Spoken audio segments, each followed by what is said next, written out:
Yes. Hello, everyone. Welcome to the day 20 of the cyber awareness campaign, Cyber Vakeel, launched by Cyber Jagrithi Foundation in order to spread awareness about various social media crimes and various laws and regulations happening in and around India.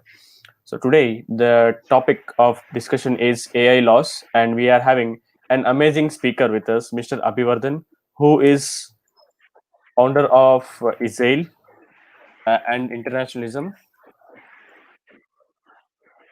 Everyone, can you hear me?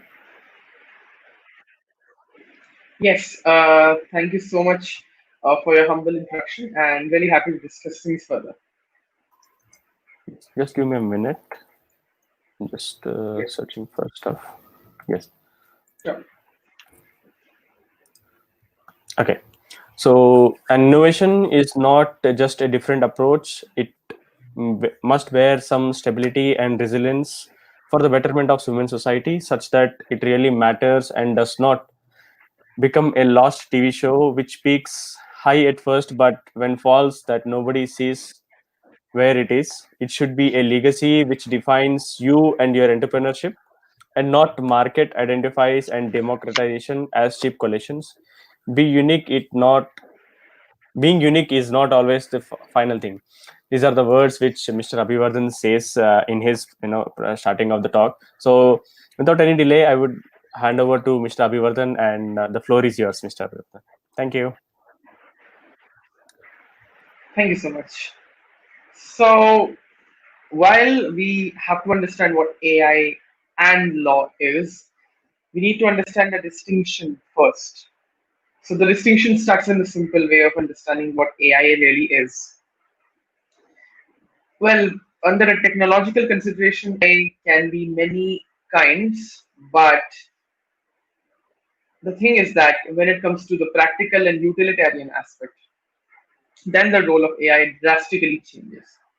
And that is where artificial intelligence becomes a very important aspect of human life because of the thing that we are in an information age. We have the transformation of various kinds of tech. AI is not just one of the first to have it. We have examples from blockchain to others. And what we can see is that the rise and transformation of artificial intelligence has been one of the prima facie factors of why we need to understand how distancing of our capability and utility from any particular operation is possible through disruptive technologies. This is also very important to notice that the country which actually gains dominance over such kind of technologies will be having the most benefits out of it, and this is a very important and serious thing. So, in that sense, how should we understand artificial intelligence? And how should we perceive it as a technology? So let's consider a definitive response to it. And the definitive response will be this: do not consider artificial intelligence like anything. Consider it like a means to have something done and to involve something at the end of the day. That's what AI generally does. Uh, we know what artificial intelligence is. It's more or less about the way human involvement is reduced or removed completely, and in what sense will it work in near future. So that can be a basis of this discussion. Now, when we actually talk about the perspective of law in AI, we need to understand the notions of law which are actually applied on technology. So any disruptive technology like AI obviously needs regulation. But there's a difference between regulation and regularization. Regulation simply means you are regulating it. Regularization is like making it equal, which is actually trying to get an equality and outcome perspective for AI. Now that is something which is possible if and if better data research happens and better cyber vigilance research happens. Now this perspective primarily stems from the idea as to how we see technology. And indeed, it puts us into a very interesting point of curiosity And if that's the case, then how should we perceive it? So, starting with the jurisprudence, we have a set of people in the utilitarian school who are involved in this particular set of activities. And as they're involved, they actually make things happen.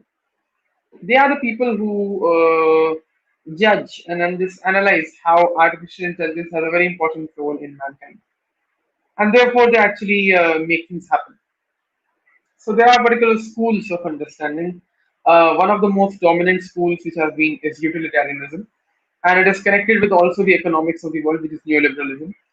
And what does utilitarianism especially say is that, okay, fine, I have a particular consideration over things, and I am actually acting accordingly. So, if I am within that consideration, what will be the most utilitarian way to go ahead? What will be under the garb of utility to which will be legitimate enough to be pursued? That is what we deal when we study artificial intelligence ethics. Philosophers have been many, and they have been contributing to this idea. It's also related to the idea of liability of AI. For example, an autonomous driving car hits somebody. What then? Who will be liable? Company and who? A lot of studies happening. Corporate liability is the initial thing, but at the same time, the important thing which we need to understand is that it's not just the issue of corporate liability, it's more or less also the issue of how corporate liability is seen. Therein, the main question arises as what can be a future. So disruptive technology is already a part of our lives, like IoT and all that. They're already a part of our lives. So what does it show and what does it change? Well, it shows that uh, our approaches towards the humanity itself actually are perceived by our national and cultural interests. So that itself is a matter of consideration which actually drives us. And this is something which is important. And that's why it is prima facie important that we get through the cultural and diplomatic understanding of technology also. So, management ethics drives the idea of AI ethics. And this is directly connected to the works of business and management because companies generally who are startups and emerging tech organizations, they drive policies and considerations with regards to artificial intelligence. MIT, Harvard, Apple, Google, for that matter, LinkedIn, all these companies can do it. They have a lot of data. So they drive the way cultural intelligence and all these things work. However, the problem starts with how it is ethnocentric and how is it affecting our lives. That's the most important question. In that sense, legality is not just a question of rules and regulations, but it is also a question of how you maintain something. So, at the end of the day, for example, you must have heard about Sophia. She's a robot owned by Hanson Robotics. She was given a citizenship by Saudi Arabia. Fine. Now, does it show that there's particular characteristic of citizenship in Saudi Arabia that has been given? No. In Saudi Arabia, humans are citizens. How come robots are going to be citizens? So Sophia is just a meager exception of no sense, perhaps, because uh, first of all, she's not that much advanced. First of all, secondly, with regards to her qualities and perspectives and considerations, we need to understand that this itself is always changing. So, first of all, the legal basis is not clear. There's no clarity of legal basis. Secondly, the credentials behind this are just of one case scenario. So that also does not give you anything. So what else then? So there is a particular understanding which is known as algorithmic accountability. Now, algorithms drive your lives, they affect your lives, and in that case, they actually show up how people will be taking things into consideration and how uh, people will be making changes per se, right? So, first of all, any technology which is related to digital sciences, cyberspace per se, it can transcend geography. However, the transcendence is based on some factors, which is telecommunication sector, microwaves, obviously satellite sector, and then after the telecom sector and others, the other main thing which comes into being here is how you will be able to manifest it. And that's where technology diplomacy comes in for India or any country for that matter. So joint AI initiatives, joint AI frameworks are very important. And on that basis, basically, artificial intelligence laws are created. There's already a global partnership on AI in which India is one of the founding members. It's a good thing. So, but there's one more aspect to it. There are identity issues with AI also, like facial recognition and all that. It affects you in cybersecurity problems as well.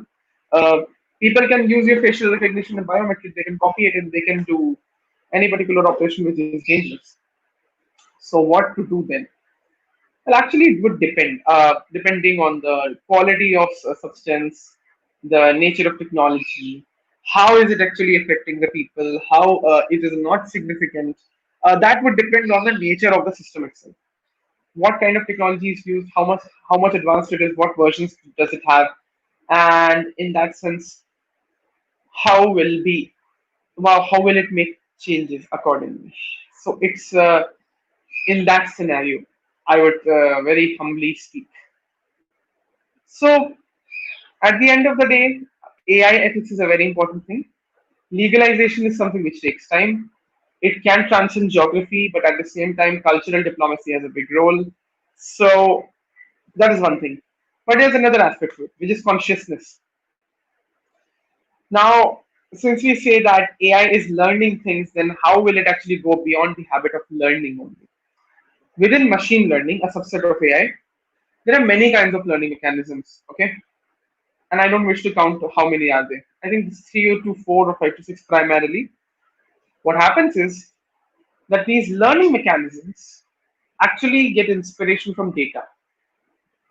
The data drives them, and so forth. The learning mechanisms produce results. Okay, I would say this way. So the learning mechanisms give them something. The machine learning mechanism take it, and then output is given. But the problem starts with here only. The machine learning mechanism which is giving output is using the dynamic originality of the data, which means that, for example, if I know, I'm a human being, I come to know, and using my covert operations, whatever, if I can do, I don't know if I can't. I can get details of 100 foreign leaders across the world. Okay, contact details, email ID, all the confidential details. Okay, now what can be the possible outcomes of what I can do? Right, the outcomes are actually endless, right? There can be millions of it. I can do many things with that data, correct? But consciousness is important. I have that explainability and consciousness within myself to decide whether I would do or not. The question of decency, honesty, morality, all of that comes in. AI can't do that. AI doesn't understand morality. AI even doesn't understand cultural identity.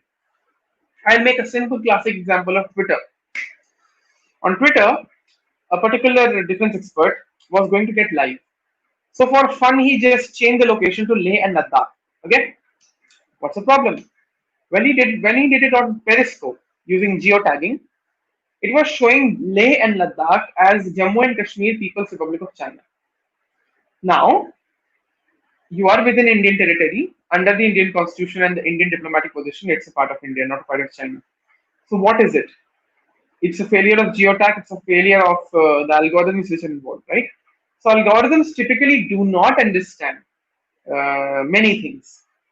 That's something which is a kind of a phenomena on its own, and it's because of lack of research. Because more or less, what happens is we have this obsession towards data. It's not just data. See, data credibility and data quality is a factor which governments also focus on, which is nice. But at the same time, companies should understand that merely you have some AI ethics policies So understand this. There's a concept known as AI ethics boards. What does it mean?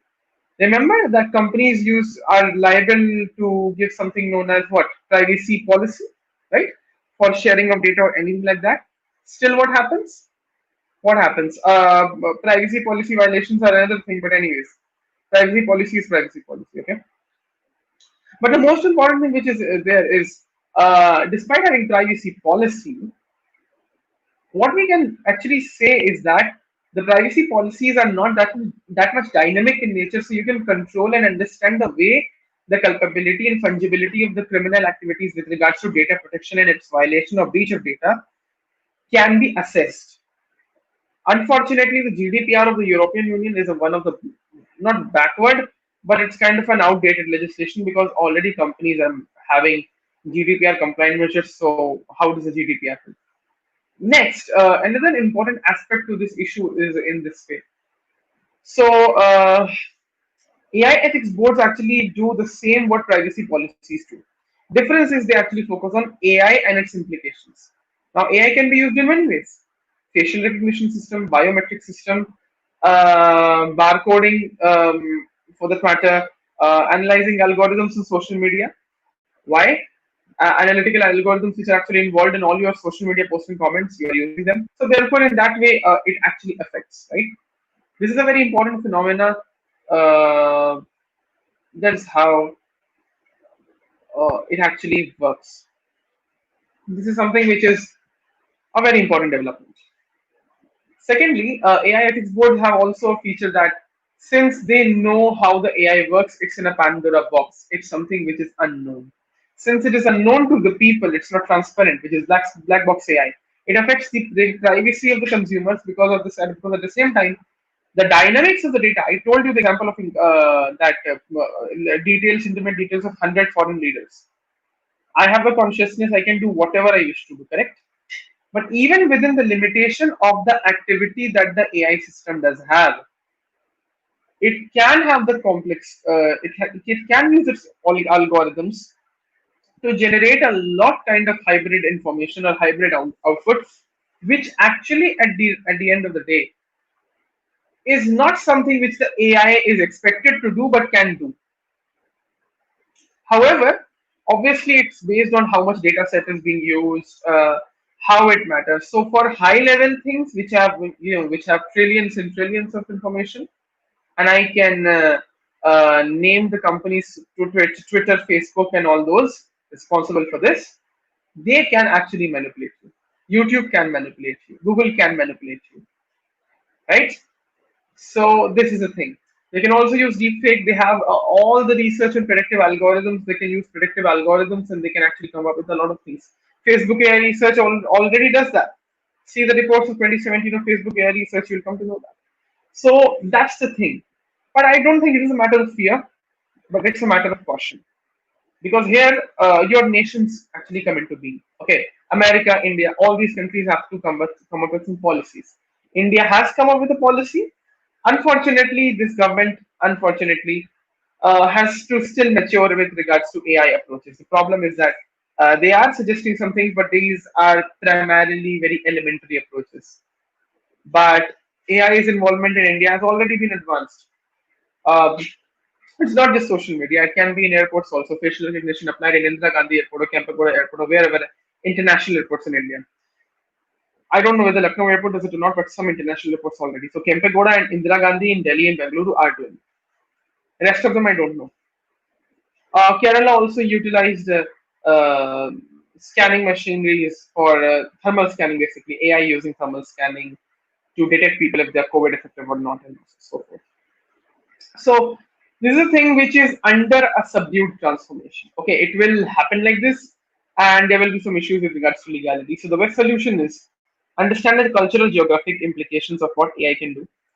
Risk management must be done more at a physical level to avoid any repercussions due to AI. Social awareness is important so that people also understand the tricks the AI do. See, understand this. I can give social media as the best example. AI can understand the data which you're getting, right? Here in social media space, when AI involves your content and your comments and reactions and even DP for that matter, it is up to you how you do it, right?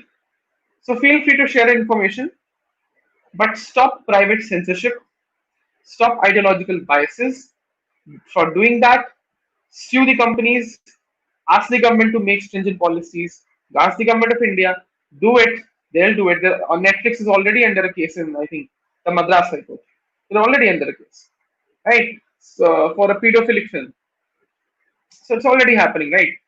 Twitter and Facebook are required to be sued in a legitimate way, so that private censorship is prevented. In fact, it also causes ethnocentrism through the system itself because there's a report by Rand Corporation in 2016 which proves that fake news and misinformation can be spread when you actually spread information a lot of times at the same time. So it's not just one particular thing, it's actually with everybody. And it happens everywhere, not just in politics, it happens in even normal lives. Like for example, imagine those days in the lockdown when you got all those memes and rumors about coronavirus, that coronavirus can do this, coronavirus can do that, and a lot of struggle was there for the Indian government and the state governments to actually spread message about corona. Obviously, that was a problem, right? So fake news issues were there a lot, right? Still there are. How to combat it is the simple way is about experience. Be experienced, don't be enraged faster, think about what you can do, then come up with solutions. That will be the best way to do. And yes, AI innovation should be happening in India.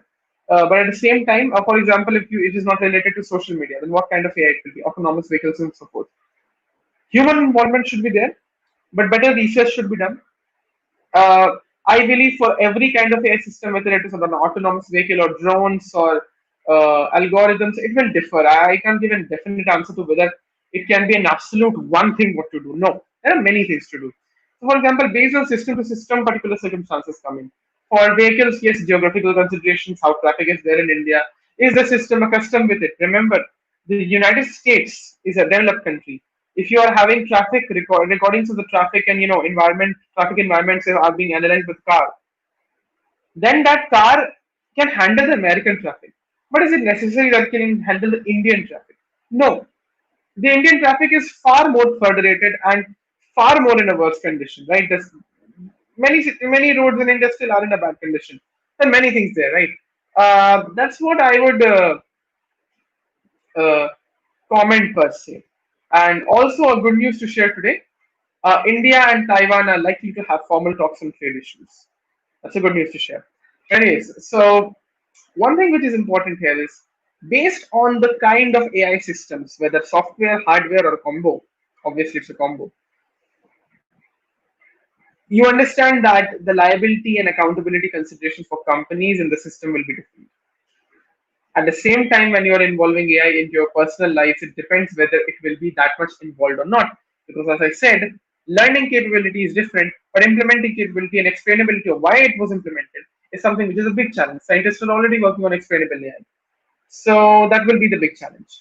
I therefore end my talk and I would be really happy to take questions. So, Rupesh, we can take questions now.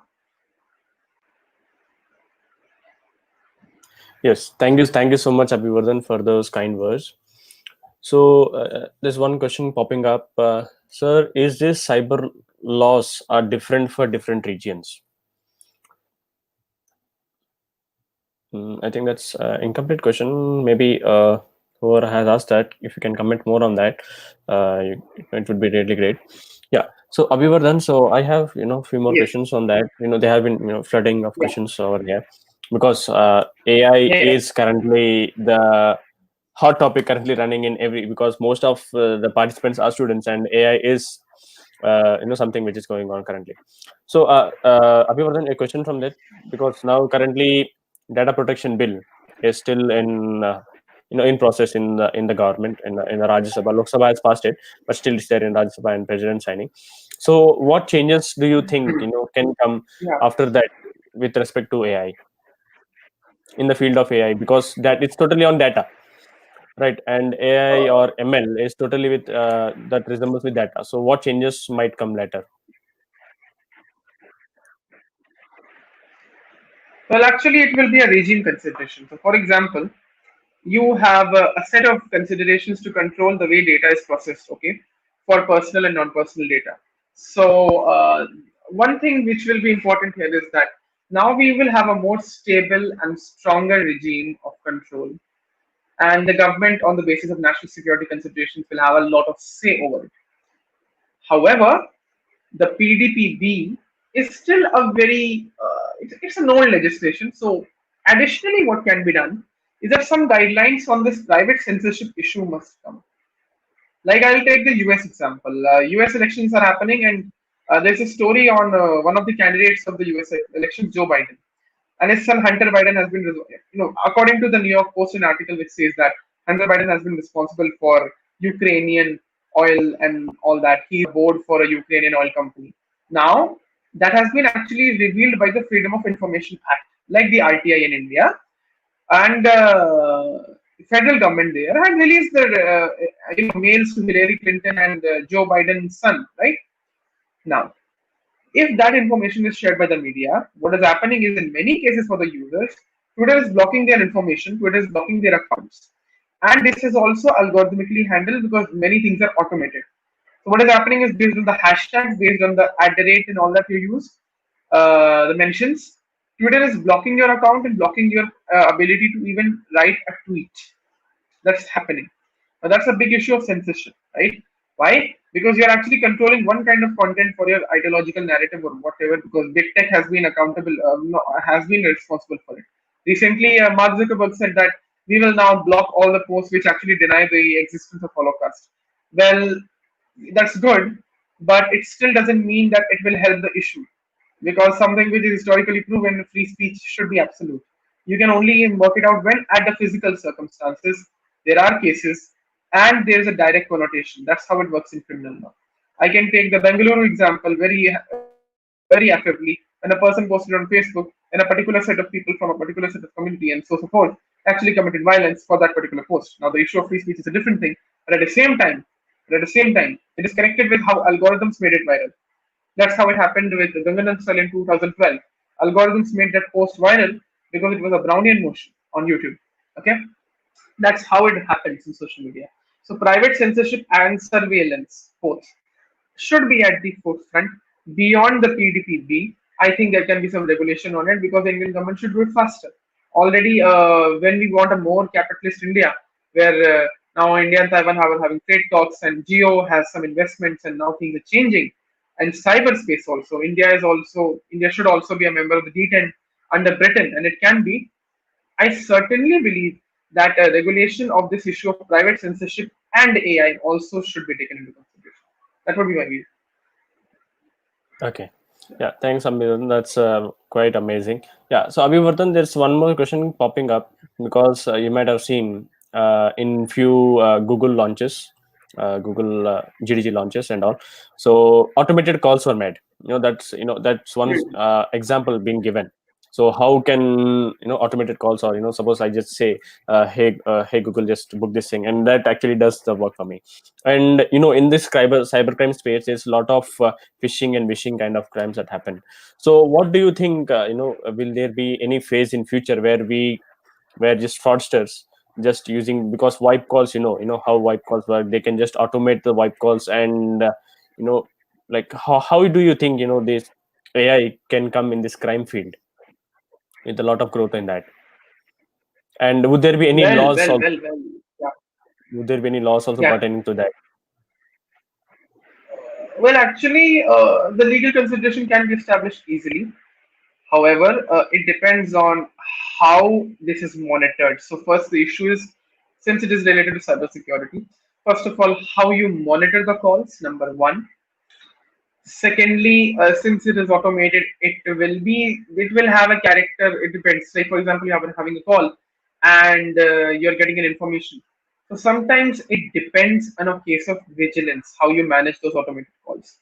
The good thing is that hackers, especially white hackers, who are actually involved in this activity, can use AI to track the source, and then actually they can intercept into the same. So interception can happen to prevent such spam calling, which is on an automated basis. I believe the cyber hacking community in India is very, very vibrant. We are a very vibrant nation with regards to cybersecurity in terms of the talent that we have, not in terms of the infrastructure. Very, very, we are very poor in terms to in comparison to US and China still. And we yet we want to compete China, which is good. We should do it obviously. But at the same time, and there's one more thing to it, which is information warfare. And information warfare comes at a little bit here. So in that sense, I believe more or less the AI systems can, on a basis of capability considerations, can do it. I think DARPA tried to do that recently through explainable AI. They were trying to track down the microwaves which are being produced by satellites to actually see what kind of communication is happening and how the communication propaganda can be prevented and all that. So that's something which is an issue of covert operations. I'm not a person of cybersecurity, but what I can say is that AI systems are capable. I've heard some news about it. There's some research about it. It's actually really developing. Much of it is related to the telecom sector, and I think in that sense, yes, it can really have a great potential. With regards to regulation, I humbly believe that it will be based on what kind of characterization it is, and that is how the laws should be made. A direct approach is just unreasonable. Have some guidelines, have your stakeholders clear, have your collaboration. At the same time, I think the responsibility on the hackers will be very, very large. It will not be the same cowboy affair it has been for developers and hackers anymore. So it will be a very responsible affair. Developers and hackers will have a lot to work on. So transparency is important, but it is an issue of black box AI also. So, yeah. Okay. Yeah, Abhivardhan, one last question and then we'll wind it up. So, is there any Sure. country which is having specific laws for AI? And if you would like to share any resources where if anyone wants to know about them, learn about them, what are different kinds of laws with respect to AI that we can implement or we can have? So, would you like to share anything on that? Okay, for the first country I will say is our country itself. So in 2018, laws on drones were already made. Yeah, drone laws, 2018. So India is the first Okay. country. Chalo, 1 month. Then again, more countries. I'll give a brief on that. Then the next country is America. In the state of California, a bill has been proposed, which will be coming in enactment in 2023, which is Algorithmic Accountability Act with regards to companies. I am actually skeptical of the act because of the simple reason that it just discusses accountability of algorithms, but that is something which is a very naive issue. It can actually exacerbate at a higher level. Secondly, algorithmic accountability issue is more related to data and its bias. See, algorithmic bias and data bias are different things. Algorithmic bias happens due to the bias of data, but at the end of the day, even if a data is biased, that is a natural concoction. For example, if I write Hindi in a bad writing, and that is actually clicked to a camera, and 100 and 200 people do that, and that same is given to that particular AI software which is analyzing signatures. You can say that okay, Abhivardhan has signed in Hindi in such a bad way, it's not reasonable. But at the end of the day, it's what I do. So this is a very important angle. AI doesn't understand human originality, and that's the thing. AI can be used for perfectionist work, but imperfections are a very beautiful aspect of us, which AI doesn't understand. There are more laws. I'll mention one of them and then I'll end. So I think that there is already an action which was done in United Kingdom, I think High Court or the Supreme Court, wherein an AI robot is being sued. So yes, some judicial action is happening, but at the end of the day, this is just the development. Some countries are trying to do it, like the Dutch court did in Netherlands regarding household prices, automating household prices using AI. There was a very interesting court case. So yes, there are saying that a full-fledged law has come. No regulations and judgments. That's it. That's all happening. Okay, Abhivardhan, I feel this is last question. Sorry, I am taking one more question because I No think issues. this No issues. must be taken because in India we have a very famous movie by Rajnikant sir that is on robots, right? And in which I feel intelligence might, if something Robot in and future Robot comes, 2.0. robo movie, right? So if such thing, if Yeah, someone, yeah. because there are students over here, they say if I build something on that and something goes wrong, so who will be liable there? My robot will be dismantled and kept in some museum, or will I be behind bars? So what do you think on that? Okay. Okay, ideally speaking, that is a fiction. So don't believe in fiction. Number one. Number two, uh, keeping robots in museum is a Hollywoodia or Bollywoodia propaganda. I believe. I mean, what you can do, you can dismantle the robot. That's a kind of retribution you can have. One thing you can do, you can electrocute the robot. So see, it depends on the characteristics of the robot. I am not a person who makes robots. What I can say is that the issue of liability is not like you're just beating a person or giving them a criminal death penalty. Human laws don't work with AI. It doesn't work like that. Corporate liability, however, can. And that's why I bring the angle of AI ethics boards. Simple. AI ethics principles can be made by inventors, developers, companies, and governments on the basis of their preference to understand what kind of AI system is it. Robot, software, whatever. So if there's a black box AI and it understands the dynamics of our data which is given, its algorithms can actually do a lot beyond what we expect from them.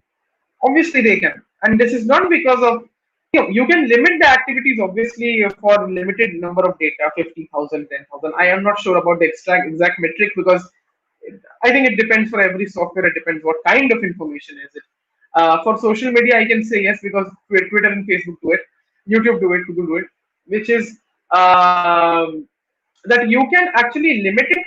But at the end of the day, how much distinctive are the attributes or the outputs of that system? That should be the main thing. So algorithms actually involve and make black box AI, right? So black box AI is the main factor. So the principles which are being used, how liability is to be decided, should be central on how companies are doing. Better stakeholders must be created, and so forth. Ideological biases should be ended permanently. Otherwise, it will be a very bad day when AI can also be used for politics for any particular reason. That can happen in India, and I'm very clear with it. It happened with Donald Trump's campaign account. Despite the fact that any particular politician does anything, blocking a particular account using activity and then handling all that is something which is unreasonable. So it's not even good for political neutrality for a company like a big tech company like Twitter. So it's a thing which is a problem, and we need to understand it. So that's the way. Yeah. Yeah. Thank you so much, Abhivardhan, for that, kind gesture on that. Like, I think there's one question coming again. It's a repetitive question. So I think your voice wasn't clear at that time. That's the restoration. It's repeating. So what loss did you mention when you were saying? Is it drone loss or what was it in AI when I was talking about AI loss, general Drone related? laws. Drone loss. I Okay. don't exactly know the title of it, but I said drone Okay. laws. You can search on Google drone laws 2018 India. You can find it. Yeah. Okay. Yeah. Yeah. Thank you so much, Abhivardhan, for taking out time for out of your busy schedule and joining us and spreading awareness about various laws and regulations which might come, which are having and might be, have effect in future with respect to AI. Once again, from the on the side of the board on the side of the Cyber Vakeel team, and I thank you a lot for joining us and sharing amazing knowledge with us. Thank you so much. Hope to see you soon again in our future webinars. Thank you.